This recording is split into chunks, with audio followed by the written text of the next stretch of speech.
Hi friends, election டேட்டை announce பண்ணிட்டாங்க April 23. இந்த நேரத்தில் ரொம்ப ட்ரெண்டிங்காக போயிட்டுருக்க நியூஸ்ன்னு பார்த்தீங்கன்னா அது விஜய் அவர்கள் எந்த கூட்டணிக்கு செல்வார், என்டிஏ கூட்டணிக்கு செல்வாரா இல்லை தனியாகவே நிற்பாரா, இப்படி தான் மக்களோட எதிர்பார்ப்பு இருக்குது.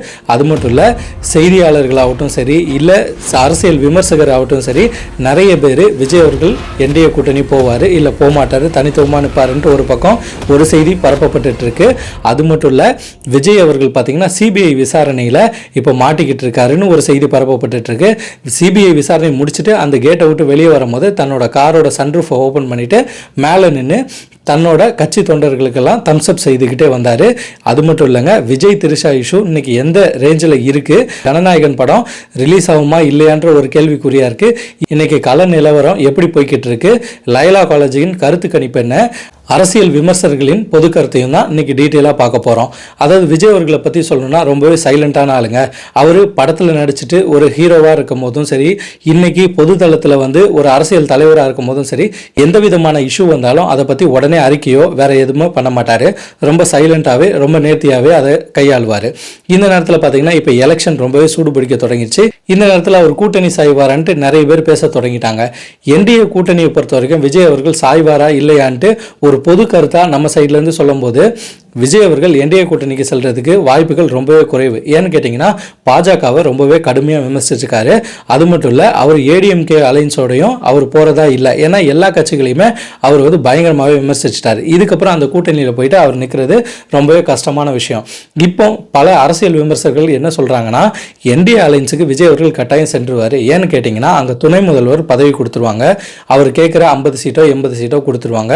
அது மட்டும் இல்லை, ஜனநாயகன் படம் ரிலீஸ் சிபிஐ யார் கண்ட்ரோலில் இருக்குன்னா சென்ட்ரல் கண்ட்ரோலில் இருக்குது. ஸோ இதெல்லாம் பார்த்து அவர் என்டிஏ அலைன்ஸுக்கு போனால் தான் இந்த கரூர் இஷ்யூவிலேருந்து, அதுக்கப்புறம் இந்த ஜனநாயகம் படம் ரிலீஸ்லேருந்து, அதுக்கப்புறம் அவர் ஒரு தனிப்பெருமையாண்மையாக காட்டுறதுக்கும், அதுவும் இல்லாமல் இரண்டாம் கட்சியாக வர்றதுக்கும் இந்த என்டிஏ அலைன்ஸ் தான் அவருக்கு சிறந்ததாக இருக்கும்ட்டு அரசியல் விமர்சகர்கள் நிறையவே கருத்துக்களை தெரிவிச்சிட்டு வராங்க. இன்னொரு பக்கம் சில விமர்சகர்கள் என்ன சொல்கிறாங்கன்னா, என்டிஏ அலைன்ஸுக்கு இவர் ஏன் போனோம், இவர் தனித்துவமாக நின்று, அதாவது நாம் தமிழர் கட்சி மாதிரி அவங்களோட வாக்கு பெரும்பான்மையை காமிச்சிட்டு அதுக்கு அடுத்த எலெக்ஷனில் இவர் கூட்டணி இந்த மாதிரி விஷயங்களை பேசலாம். இவர் ஃபர்ஸ்ட் தனித்துவமா இவரோட பலம் என்ன பலவீனம் என்னன்னு இவர் தெரிஞ்சுக்கிட்டோம், பிறரும் அறியட்டும், அதனால தனித்துவமானது தான் ஆக சிறந்ததுன்னு நிறைய அரசியல் விமர்சகர்களாகட்டும் சரி பொதுமக்களும் சொல்லிட்டு வராங்க. இந்த நேரத்தில் லைலா காலேஜோட கருத்து கணிப்பு, அதாவது லைலா காலேஜ் பார்த்தீங்கன்னா ரொம்ப வருஷங்களாகவே அவங்க கருத்து கணிப்பில் சொல்லிட்டு வராங்க எலெக்ஷனில் யார் வின் பண்ணுவா, எந்த கட்சி இரண்டாம் கட்சியாக வரும் மூன்றாம் கட்சியாக வரணும். இந்த நேரத்தில் பார்த்தீங்கன்னா ஆளுங்கட்சியான திமுகவே அடுத்த அரசமைக்கும், இரண்டாவது பார்த்தீங்கன்னா அதாவது விஜய் அவர்கள் தான் இரண்டாம் கட்சியாக இருப்பாங்க, மூன்றாவது தான் அதிமுக வரும்னு அவங்க ஒரு கருத்து கணிப்பை சொல்லிட்டு வராங்க. இது எந்த அளவுக்கு சாத்தியம்ன்றது எலெக்ஷன் ரிசல்ட்டுக்கு அப்புறம் தான் நம்மளுக்கு எல்லாமே தெரியும். நெக்ஸ்ட் முக்கியமான விஷயம் விஜய் திரிஷா அவர்களோட இஷ்யூ. விஜய் திரிஷா இஷ்யூவை பொறுத்த வரைக்கும் அதாவது அவங்க கட்சியில், அதாவது தாவேக்காவில் இருக்க நிறைய தொண்டர்கள் என்ன சொல்கிறாங்க, அதாவது அவர் எது செஞ்சாலும் கரெக்டாக தான் இருக்கும், இது அவரோட பர்சனல் இஷ்யூங்க, இதில் நம்ம தலையிடக்கூடாதுன்னு சொல்லிட்டாங்க. பொதுமக்கள் சில பேர் என்ன சொல்கிறாங்க, குடும்பத்துக்குள்ளே இருக்க பிரச்சனையை உங்களால் முடிக்க முடியல, நீங்கள் பொதுத்தளத்துக்கு நீங்கள் எப்படி நீதி நேர்மை ஒழுக்கத்தை பற்றி பேச முடியும் அப்படின்னு நிறைய மக்கள்கள் கேள்வி எழுப்பிட்டு வராங்க சமூக வலைத்தளங்களில். இப்போ இதில் இருக்க முக்கியமான மைய கருத்தை நம்ம பார்க்கும்போது, எல்லா மனிதனுக்குமே தனிப்பட்ட ஒரு வாழ்க்கை இருக்குங்க. அதாவது அது வெளியே தெரியாமல் இருக்கலாம் இல்லை தெரிஞ்சிருக்கலாம். இப்போ பார்த்தீங்கன்னா பெரிய பெரிய தலைவர்கள்னு நீங்கள் கருதப்படுற தலைவர்களை, சில தலைவர்களை சிந்திச்சு பாருங்க, அவங்களோட பர்சனல் லைஃப் எப்படியெல்லாம் இருந்திருக்குன்னு. ஏன்னா சமூக வலைத்தளங்களில் ஏகப்பட்ட வீடியோ பாஸ் ஆகிட்டு இருக்கு. ஸோ விஜய் அவர்களுக்கு அவரோட பர்சனல் விஷயங்கள் அது உண்மையாவோ பொய்யாவோ வெளியே வந்து கொண்டு இருக்குது. ஸோ இதை எப்படி நம்ம பொது கருத்தில் பார்க்குறோன்னா, அவர் மேலே தனிப்பட்ட ஒரு காழ்ப்புணர்ச்சியாக இருக்கலாம். ஸோ அவரை பற்றி மற்றவங்க பேச சொல்லி எதுவும் பணம் கொடுத்து பேச வச்சிருக்கலாம். இந்த மாதிரி நிறைய விஷயங்கள் இருக்குது. எனிவே அதாவது பார்த்தீங்கன்னா பாலிடிக்ஸ் ஸ்ட்ராங் ஆகும்னா நிறைய, அதாவது யங்ஸ்டர் இந்த பாலிடிக்ஸ்குள்ளே வரணும்னு சொன்னால் மட்டும் போதாது, வந்தவங்களை நம்ம ஆதரிக்கவும் கற்றுக்கிடணுங்க. இப்போ சீமானவர்கள் என்ன சொன்னார், புதுசாக விஜய் அவர்கள் வந்திருக்காரு, தம்பி வந்திருக்காரு, வரட்டும் தாராளமாக வரட்டும்னு சொல்கிறாரு. அது மாதிரி பெரிய பெரிய ஆளுங்களுக்கு கூட அவர் வர்றது நல்ல விஷயம் தான் அப்படின்னு சொல்லியிருக்காங்க. திமுக தலைவராகட்டும் சரி, எடப்பாடியார் ஆகட்டும் சரி, எல்லாருமே சரி அவர் வர்றது ஒரு நல்ல விஷயம் தான், அரசியலுக்கு எல்லாருமே வரலாம் அப்படின்னு சொல்லிட்டு இயல்பாகவே முடிச்சிருக்காங்க. ஸோ பெரிய சான்றோர் எல்லாமே நல்ல அறிவை வளர்த்துக்கிட்டவங்க ஒருத்தர் புதுசாக வரணும். அதுவும் இல்லாமல் அவங்க பர்சனல் லைஃப்பில் எப்போவுமே எட்டி பார்க்க மாட்டாங்க. பொது தளத்தில் அவங்க என்ன பேசுகிறாங்க, என்னென்ன மாதிரி அவங்க கோரிக்கைகளை வைக்கிறாங்க, அடுத்தது அவங்க ஆட்சிக்கு வந்தால் என்ன செய்வாங்க, அதை மட்டும்தான் விவாதிப்பாங்க. ஸோ ஃபைனலாக தாவேகாவோட பலம்னு பார்த்தா மக்களோட டைரக்டான கூட்டணி தாங்க. மற்ற கட்சிகளோட கூட்டணி போகாமல் சில கட்சிகள் அவங்கள சார்ந்து வந்தாங்கன்னா அவங்கள சேர்த்துக்கிட்டு அவங்க தனிப்பெருமையான்மையாக நின்று அதாவது அவங்களால முடிஞ்ச அளவுக்கு சீட்டுகளை போராடுவாங்கன்ட்டு.